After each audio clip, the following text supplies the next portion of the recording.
Breaking news. Aghori remand రిపోర్ట్లో సంచలన విషయాలను పేర్కొన్నారు పోలీసులు. తన పురుషాంగాన్ని శివుడికి అర్పించారంటూ గతంలో అఘోరి చెప్పిన రిమాండ్ రిపోర్ట్లో అసలు విషయం ఇప్పుడు బయటపడింది. దొంగతనం చేసినందుకు శ్రీనివాస్ పురుషాంగాన్ని గ్రామస్తులు కాల్చారంటూ పోలీసులు రిమాండ్ రిపోర్ట్లో పేర్కొన్నారు. చిన్నప్పుడు శ్రీనివాస్ తరచూ కూడా దొంగతనాలు చేసేవాడని, వాటికి గ్రామస్తులు శిక్షలు వేసేవారని చెప్పారు.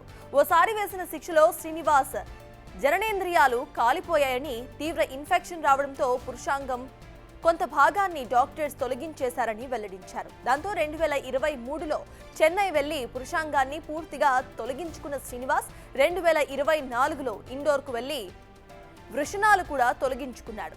అఘోరిలా మారితే త్వరగా పాపులర్ కావచ్చని భావించిన శ్రీనివాస్ స్త్రీ లక్షణాలు వచ్చే హార్మోన్ థెరపీ కూడా తీసుకున్నాడని పోలీసులు రిమాండ్ రిపోర్ట్లో వెల్లడించారు.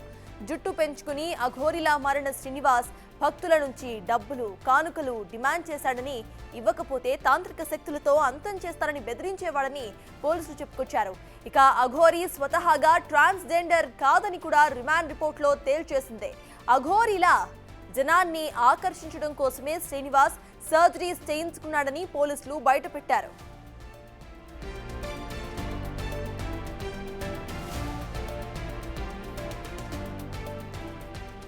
రైట్, అఘోరి రిమాండ్ రిపోర్ట్ కు సంబంధించిన పూర్తి డీటెయిల్స్ మా ఇన్పుట్ ఎడిటర్ పవన్ అందించడానికి సిద్ధంగా ఉన్నారు. పవన్, చెప్పండి. చాలా ఫ్యాక్ట్స్ ప్రెసెంట్ రెండు తెలుగు రాష్ట్రాల ముందు కూడా పెట్టింది రిమాండ్ రిపోర్ట్. అసలు రిమాండ్ రిపోర్ట్ ని ఎలా చూడాలంటారు? అప్డేట్స్ ఏంటి? లేడీ అఘోరి మహిళా అఘోరిగా అటు తెలుగు రాష్ట్రాలలో ఆమె కొంత సంచలనం సృష్టించింది. తనకు తాంత్రిక శక్తులు ఉన్నాయంటూ పెద్ద ఎత్తున ప్రచారం చేసుకుంది. దాంతో వివిధ సామాజిక మాధ్యమాల్లో ఆమె వీడియోలు వైరల్ కావడంతో అనేక మంది ఆమెకి భక్తులుగా మారిన పరిస్థితి. తాజాగా మంగళగిరి నుంచి ఒక యువతిని తీసుకొని వెళ్ళిపోవడం, అదంతా కూడా పెద్ద వివాదాస్పదంగా మారింది. అయితే అటు అఘోర శ్రీనివాస్ ఉమ్మడి ఆదిలాబాద్ జిల్లాకు చెందిన వ్యక్తి. అతని పైన ఇటీవల మోకిలా పోలీస్ స్టేషన్లో ఒక మహిళ ఇచ్చిన ఫిర్యాదుతో కేసు నమోదైంది.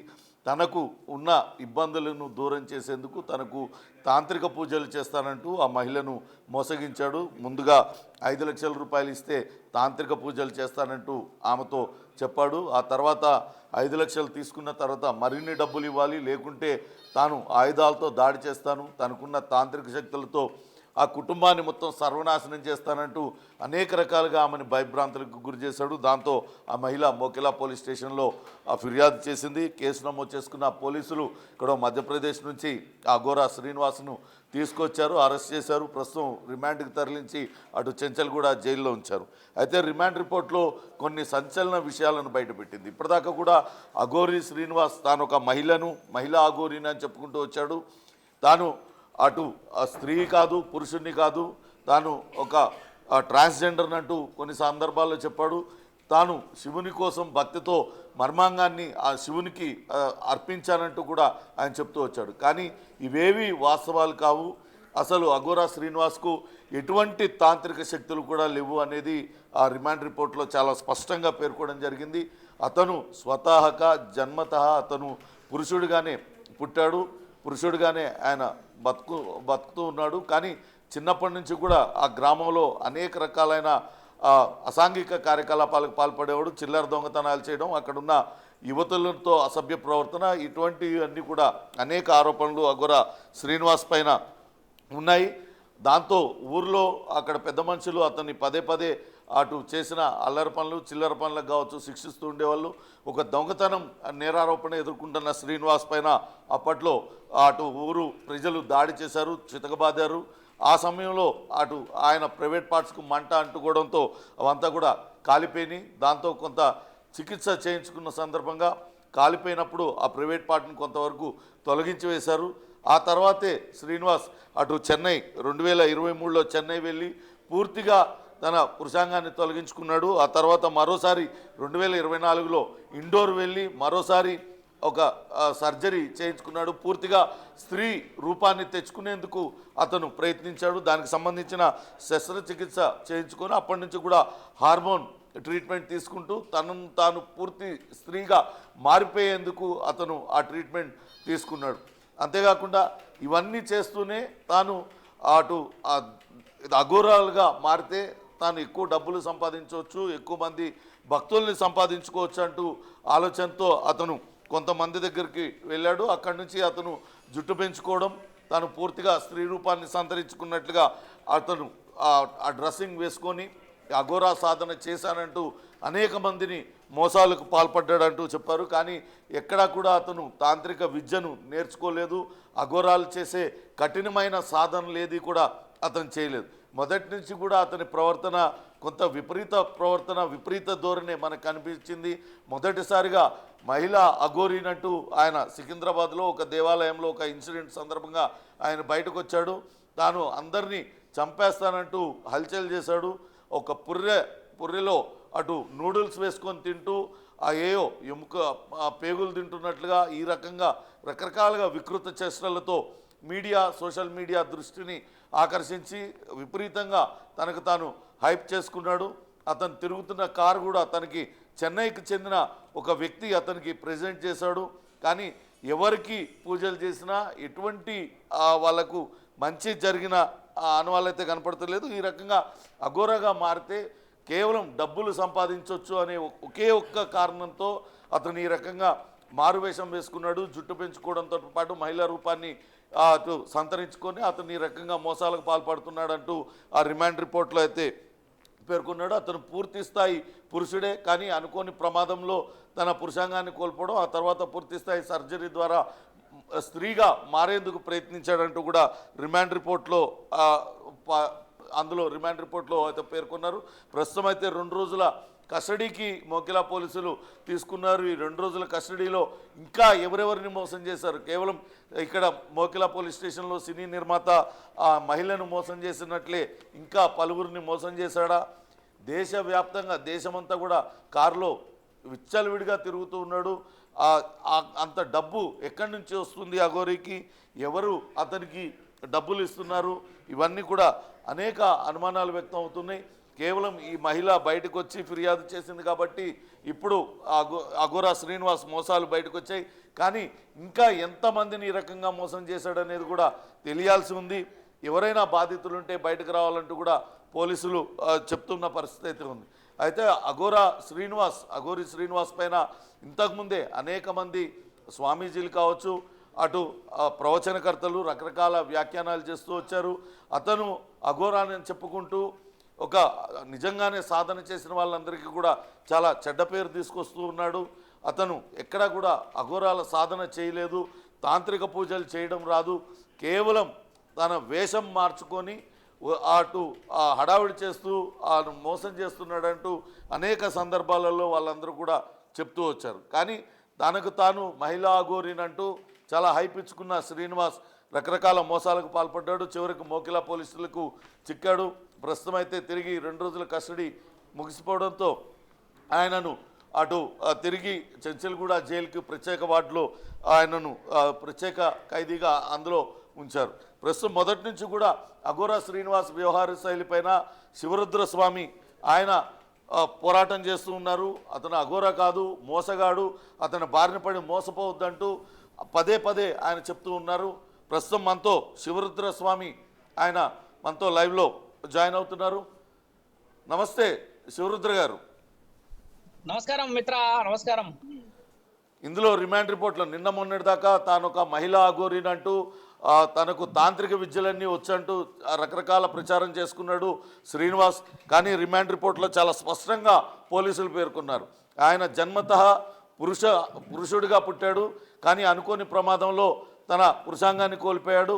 ఆ తర్వాత స్త్రీగా మారితే, అఘోరగా మారితే డబ్బులు సంపాదించవచ్చంటూ ఆయన ఈ వేషం కట్టాడంటూ అందులో చాలా స్పష్టంగా పేర్కొన్నారు రిమాండ్ రిపోర్ట్లో.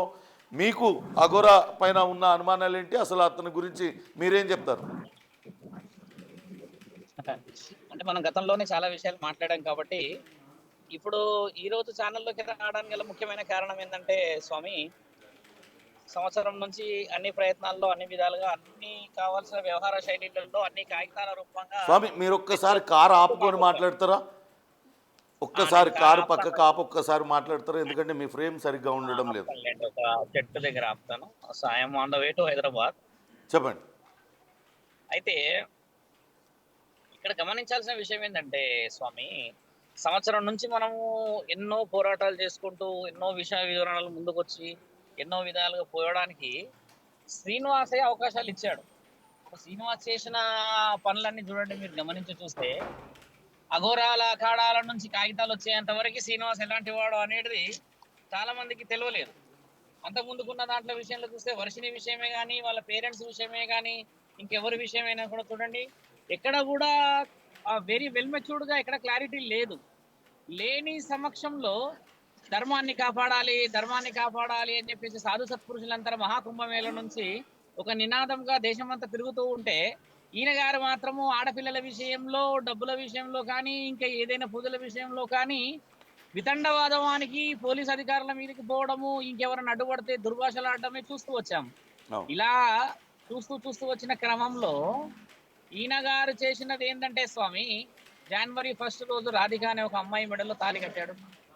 అలా కట్టడం చేత అదే రోజు సాయంత్రము ఇంకేదో విషయం వివరణ జరిగేసి 15 రోజులలో తిరిగి వస్తానని చెప్పి వెళ్ళిపోవడం మనందరికీ తెలిసిన విషయమే.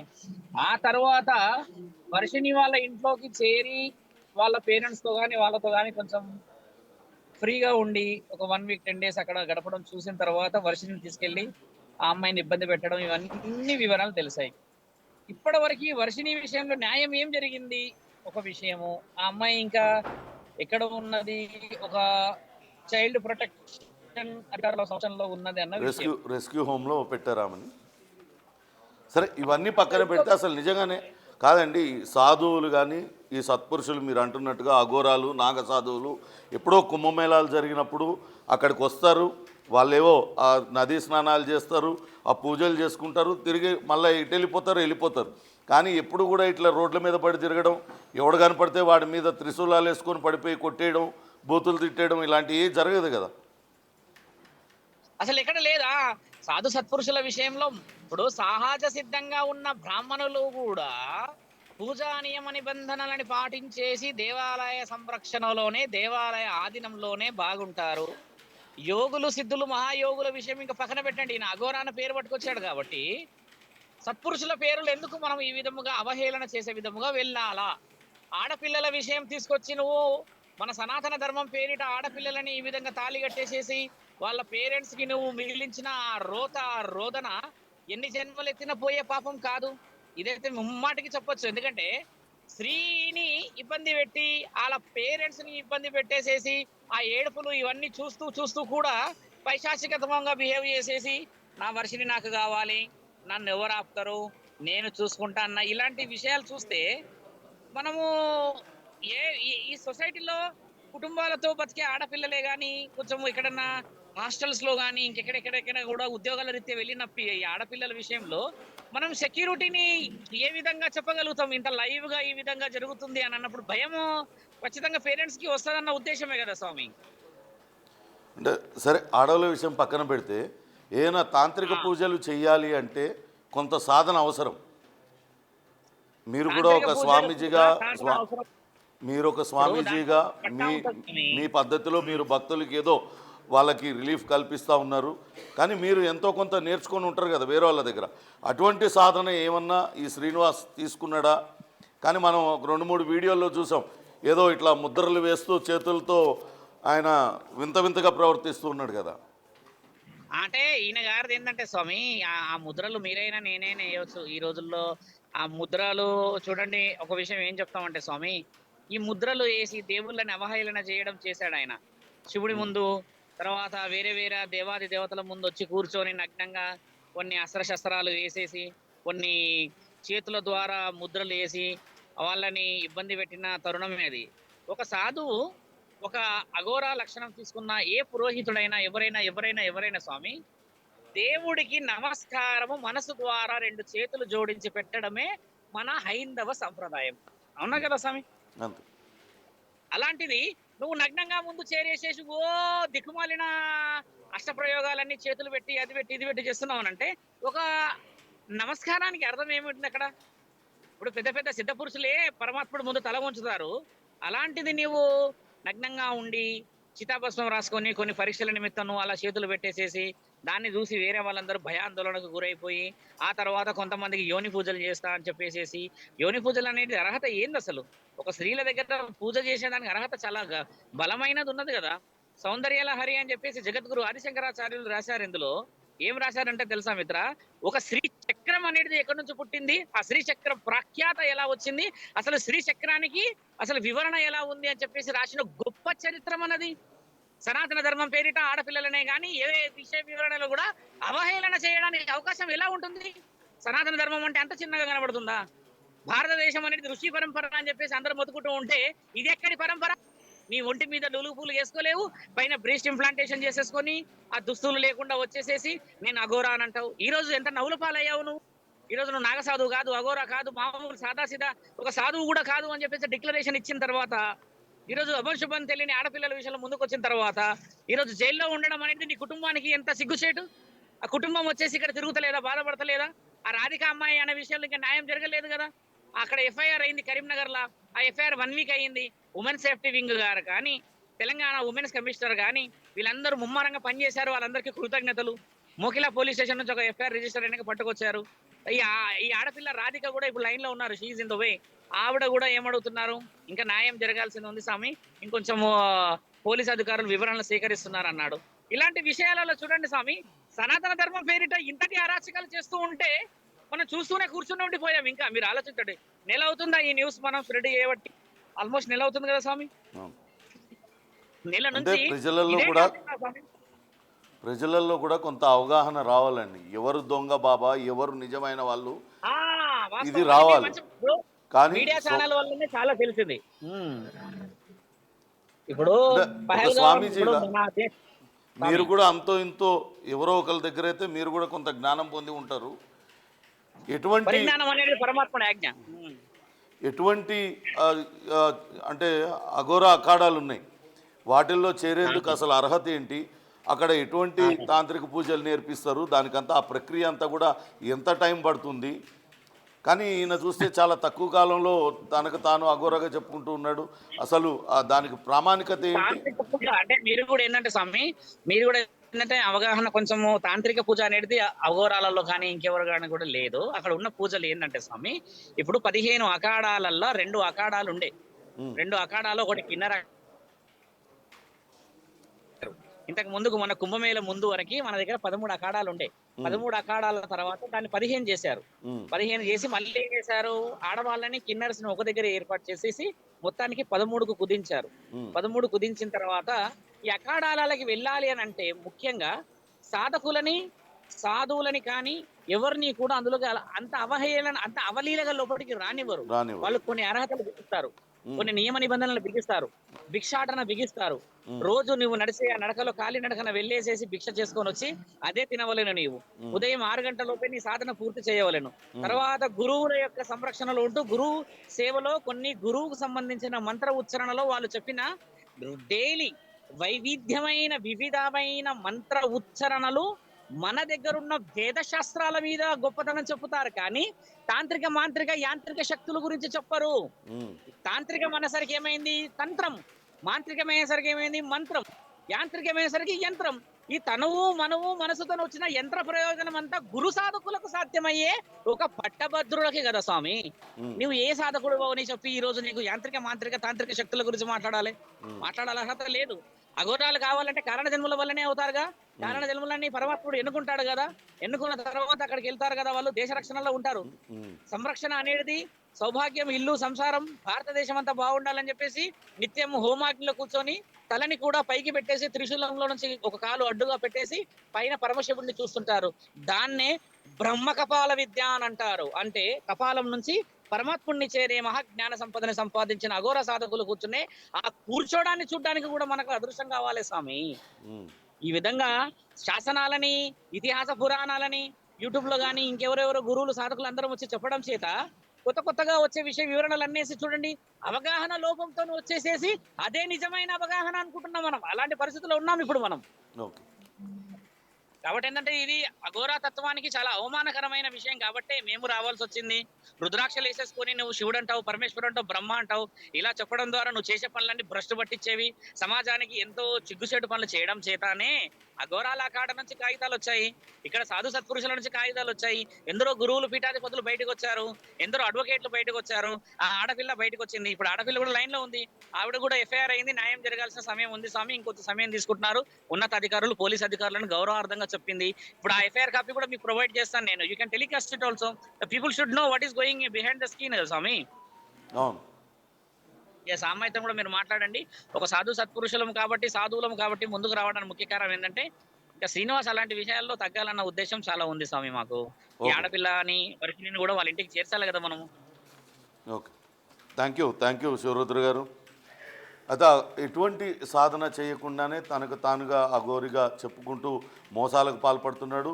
ఎవరు కూడా నిజంగా అఘోరాలు ఎవరు కూడా మహిళల పట్ల ఇటువంటి భావనతో ఉండరు. మహిళలను గౌరవిస్తారు. వాళ్ళు పూజలు చేయాలంటే కూడా కొంత సాధన చేసి ఉండాలి. కానీ అటువంటి ఏవీ లేకుండానే శ్రీనివాస్ మొదటి నుంచి కూడా మోసాలకు పాల్పడుతున్నాడు. అందుకే అతనికి వ్యతిరేకంగా తామందరం కూడా గలమెత్తామంటూ శివరుద్ర చెప్తున్న పరిస్థితి ఉంది. కానీ దీనికి ప్రజలకు కూడా కొంత అవగాహన కల్పించాల్సిన అవసరం ఉంది. ప్రజలు కూడా ఇటువంటి దొంగ స్వాములు, దొంగ బాబాల పట్ల కొంత తెలుసుకోవాలి. వాళ్ళందరి గురించి నిజంగానే పూజలు, యంత్రాలు, తంత్రాల వల్ల మంచి జరుగుతుందా ఏంటి అనేది కూడా తెలుసుకోవాలి. ఇలాంటి దొంగ స్వాముల్ని నమ్మవద్దంటూ అటు బిగ్ టీవీ హెచ్చరిస్తుంది. మొత్తం మీద అయితే అటు శ్రీనివాస్ అఘోరీనని చెప్పుకుంటున్న శ్రీనివాస్ ఎక్కడా కూడా స్త్రీ కాదు, అతను ఒక పురుషుడిగానే జన్మించాడు.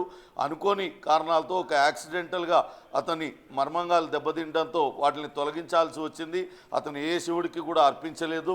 అది తొలగించిన తర్వాత తనకు బతుకు తెరువు కోసం లేకుంటే మోసాలకు పాల్పడాలన్న ఉద్దేశపూర్వకంగానే తనను తాను స్త్రీ రూపాన్ని తెచ్చుకునేందుకు అతను ప్రయత్నించాడు. ఇండోర్లో దానికి సంబంధించిన శస్త్రచికిత్స చేయించుకొని హార్మోన్ ట్రీట్మెంట్ తీసుకున్నాడు. ఆ తర్వాతే అఘోరాలాగా వేషం మార్చుకొని జుట్టు పెంచుకొని ఈ రకంగా మోసాలకు పాల్పడుతున్నాడంటూ అతని గురించి పూర్తి స్థాయిలో రిమాండ్ రిపోర్ట్లో మోకిలా పోలీస్ స్టేషన్ రిమాండ్ రిపోర్ట్లో పేర్కోవడం జరిగింది. చూడాలి ఇంకా ఎంతమంది బాధితులు బయటకు వస్తారనేది మాత్రం వేచి చూడాలి. ఇప్పటికే అటు వర్షిణిని వివాహం చేసుకున్నాడు. ఆ తల్లిదండ్రులు తమ కుమార్తె కోసం బోరున ఏడుస్తూ దేశమంతా పడి తిరుగుతూ ఉన్నారు. మరోపక్క మరో యువతి కూడా బయటకు వచ్చింది, తనను వివాహం చేసుకున్నాడని. మరి ఇప్పుడు ఇంకో మహిళ తనకు పూజలు చేస్తానంటూ మోసం చేశాడంటూ ఆమె బయటకు వచ్చింది. ఇంకా శ్రీనివాస్ బాధితులు ఎంతమంది ఉన్నారు వాళ్ళందరూ కూడా బయటకు వచ్చి అతనికి ధైర్యంగా ఫిర్యాదు చేస్తే తగిన చర్యలు తీసుకుంటామంటూ అటు పోలీసులు చెప్తున్న పరిస్థితి అయితే ఉంది. Sartaj. Right, thank you Pawan.